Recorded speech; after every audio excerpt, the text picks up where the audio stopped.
Joaquim, boa tarde. É um prazer estar aqui com você e agradecer muito por você nos dar esse tempo aí para ouvir sua visão e opinião com relação a esse tópico tão quente hoje no mundo, né? Todo mundo fala que o Brasil é um dos grandes países do futuro para a produção de alimentos, mas quando se fala em baixo carbono, como é que você vê o nosso país, o Brasil, nessa nova economia global de baixo carbono e mais especificamente com relação ao setor do uso da terra e o setor de produção de commodities? No ano passado, o Brasil fez compromisso do reflorestamento de 12 milhões de hectares, foi um compromisso de fazer redução, continuar a redução das emissões. O Brasil, né, o presidente Obama, quando foi aqui em junho, comentou que o Brasil é um dos países que, talvez o país que tenha feito maior redução de emissões de carbono desde 2005. E a gente tem que estar orgulhoso disso, porque é uma coisa que a gente fez bem, agora tem que continuar. E para ir, eu acho que a componente da agricultura de baixo carbono, da economia de baixo carbono como um todo, é fundamental. Nós temos esse Código Florestal, eu muitas vezes digo que é talvez uma das principais reformas microeconômicas dos últimos tempos. Por quê? O que é uma reforma microeconômica? É aquela que dá uma nova orientação a todo um setor, ela dá as regras do jogo. Eu acho que o Código Florestal, ele deu novas regras do jogo para todo o nosso mercado de agricultura, o nosso mercado madeireiro, o nosso mercado, vamos dizer, geográfico, abrindo enormes oportunidades, inclusive, porque foi feito de uma maneira inteligente que entende a importância do reflorestamento, da recuperar a cobertura vegetal, começando por margens do rio, etc., mas de uma maneira flexível. Então você ali está considerando o reflorestamento comercial, você está considerando o reflorestamento, vamos dizer, natural, mas com diversas maneiras de manejo, de tal maneira que você tenha um suporte econômico, e isso faz parte, eu acho, de uma estratégia que o Brasil tem conseguido desenvolver maior, tá certo? Também na agricultura de baixo carbono, no envolvimento das empresas, também de redução da emissão, quer dizer, novas tecnologias, novas abordagens, na empresa de serviço, na empresa industrial, de como que ela diminui o impacto ecológico.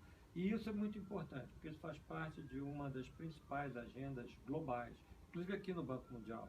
O nosso compromisso no Banco Mundial com o combate à mudança climática, o compromisso assumido lá em Paris no ano passado, isso aqui é um dos pilares da nossa atuação. Inclusive a atuação em países de todos os níveis de renda, porque você está falando de uma questão global. Eu acho que o Brasil tem tudo para ser um líder nessa nova economia. O ano passado a gente viu, e houve alguns eventos, inclusive, que demonstraram que o nosso próprio sistema financeiro está bastante comprometido. Hoje, a proporção de empréstimos associados à economia verde já ultrapassa 10%, acho que está chegando perto de 20% dos empréstimos totais do próprio sistema financeiro.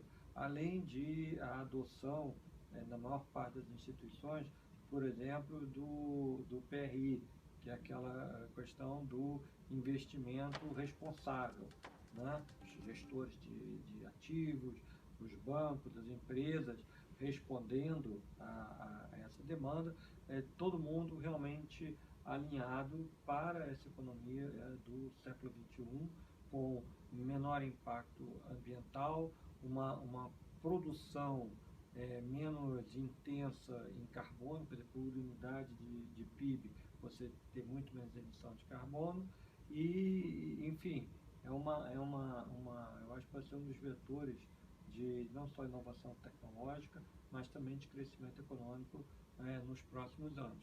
A gente precisa se organizar, ter essa pressão da sociedade civil, sensibilidade pelo governo e muito compromisso de todo o setor privado.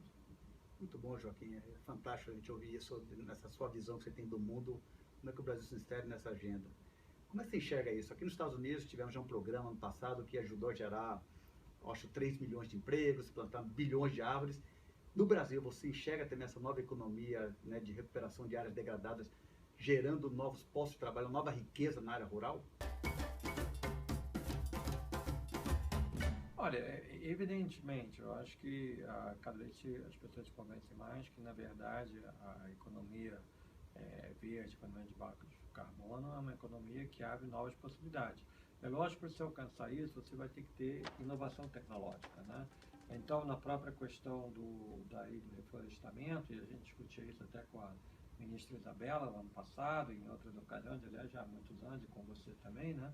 É óbvio que se você está agora pensando em ter 12 milhões de hectares, você primeiro tem que focar em tecnologias que permitam o custo cair.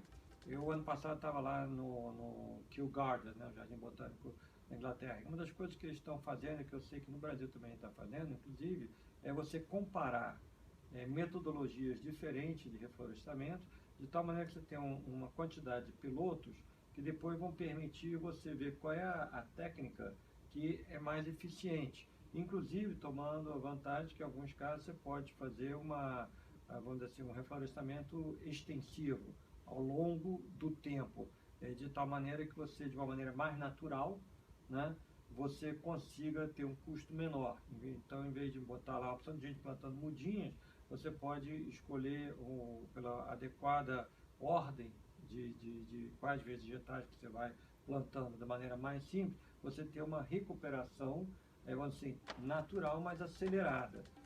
Principalmente em terras que não sofram concorrência de outras atividades, isso pode ser uma maneira muito eficiente de se alcançar. Mas falando na questão de reflorestamento, a gente, na questão, por exemplo, da própria agricultura, as novas maneiras de semeadura, não tem a menor dúvida que elas são mais eficientes, protegem o solo. Hoje em dia, a quantidade da área em que você já não faz, vamos dizer assim, no passo arado, né, como a gente fazia antigamente, mas que você usa outras técnicas de semeadura, eu acho que já é uma tecnologia consagrada. A própria questão do gado, da rotatividade do gado com outras coisas, são todas áreas em que você tem grande eficiência, maior lucratividade. Em geral, você vai acabar até contratando mais gente, porque, por exemplo, você tem que fazer rodízio, você tem que acompanhar e tal, então também cria o emprego, além de atividades como na própria área de energia, além da biomassa. A gente tem tido sucesso com a eólica. A eólica eu acho que é um exemplo interessante porque ela tem levado crescimento econômico a áreas, às vezes remotas, tá certo? Então, no Nordeste, mas áreas que têm bons ventos, você vai lá, você instala, aquilo exige uma manutenção, então você cria toda uma atividade econômica, além da geração de riqueza da própria energia, royalties, etc. Então, esse é um exemplo de atividade da economia verde, mas que cria todo um ciclo de riqueza, tanto no local, quanto, na medida em que algumas coisas são produzidas no Brasil, também em toda uma cadeia produtiva. A questão da energia solar, hoje, para te dar uma ideia, no México, no próprio Peru, você já teve casos de energia solar, grandes parques, com um custo de 40 centavos de dólar por quilowatt-hora. O último leilão que a gente teve no Brasil foi a 87, com câmbio agora, com câmbio 3 e pouco, eu diria até 90, quase $1. Então você vê que você tem um potencial de redução muito, muito significativo. E a verdade é que a este preço, você vê 40 centavos, você vai estar quase competindo com o hidrelétrico e bem abaixo do preço do gás, que dá mais ou menos $250, por aí, tá certo? Então, você vê que eu acho que uma das coisas interessantes é que com as novas tecnologias, você está vendo essa convergência entre o que era chamada tecnologia alternativa, cujo custo antigamente era muito mais alto, e as tecnologias convencionais. Você está vendo essa convergência. Isso quando você não leva em consideração as externalidades, obviamente, da tecnologia convencional. Se você levasse em conta as externalidades, preço do carbono, qualquer outra maneira que você meça, na verdade a energia convencional, de certo modo, já estaria até mais cara do que alguma das novas tecnologias. Então, eu fiz essa saída na parte da energia, porque demonstra que em todos os setores, desde que você invista também em novas tecnologias, em novos processos, em coisas que não só ganhar subsídio, mas realmente está gerando valor. A energia, a economia verde tem um enorme potencial para o país aqui no Brasil. Perfeito. Eu me lembro que até alguns anos atrás havia um conflito muito grande no nosso país, né, com relação à questão do Código Florestal, né? Muitas discussões e divergências, então ficava o Ministério do Meio Ambiente de um lado, o Ministério da Agricultura do outro lado. E ano passado teve uma mudança muito grande, inclusive quando você foi o ministro da Fazenda, pela primeira vez essa agenda, né, do baixo carbono, do reflorestamento, da restauração, ela se tornou uma agenda importante para o Ministério da Fazenda, foi uma coisa inédita, né? Então eu queria até ouvir de você o que naquele momento te levou a você ficar tão interessado nessa agenda, quando até então era uma agenda que era mais do Ministério do Meio Ambiente, começou a se incorporar pela agricultura e finalmente veio o Ministério da Fazenda e olha assim, puxa, aqui tem uma oportunidade no nosso país. O que lhe motivou naquele momento?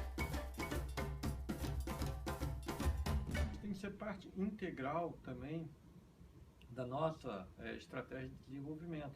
Porque quando você considera, por exemplo, eu mencionei há pouco as externalidades, quando você considera o conjunto, é lógico que daqui a 30 anos o mundo vai ser muito diferente. Então a gente tem que botar isso, aproveitar para estar na frente, na fronteira, desenvolvendo novas coisas. A nossa agricultura ser uma agricultura realmente sustentável. Além do que, certas questões como mudança climática, elas têm um impacto na economia tremendo. Se você não prestar atenção, aliás, no ano passado você viu, você teve 2, 3 anos de seca, por razões que até hoje não são exatamente explicadas no regime de chuvas, tá certo? E você vê que impacto que teve, tá certo? Depois a gente tomou algumas medidas, a questão energética diminuiu um pouco de problema. Mas essas coisas vão no coração da atividade econômica. Elas são, eu acho que elas têm que ser parte integral de qualquer política de desenvolvimento, tá certo? Isso não é luxo, isso é necessidade, isso é realmente abrir novas oportunidades para a economia. É lógico que tem que ser feito dentro de um realismo. Você tem que ser feito, que nem a Isabela dizia, ali na ponta do lápis, tá certo? Ou rodando programas de otimização muito sofisticados. E o bom é o seguinte, o Brasil tem a sofisticação. Está cheio de gente na PUC, em inúmeros lugares, que tem capacidade de fazer cálculos muito precisos, muito corretos, sobre impacto de geração de carbono, mesmo em cadeias bastante complexas, tem como ver o custo de fazer as coisas, então dá para fazer uma coisa muito bacana. Ótimo, não, agradeço muito aí, Joaquim, eu acho que é bastante inspirador, primeiro, não só ouvir isso, né, de você, pela toda a sua trajetória que você teve aí, tem tido aí pelo mundo, aí, andando pelo mundo inteiro, principalmente no Brasil, ter ajudado o Brasil, e também por essa visão também do Banco Mundial, né, de estar realmente vendo isso aí como uma oportunidade de estar realmente ajudando os países. Trabalhando em inúmeros países para fazer isso, ajudando no solar, ajudando em novas maneiras de agricultura, porque a mudança climática é um problema global, é um problema de cada um de nós, mas também abre mil oportunidades.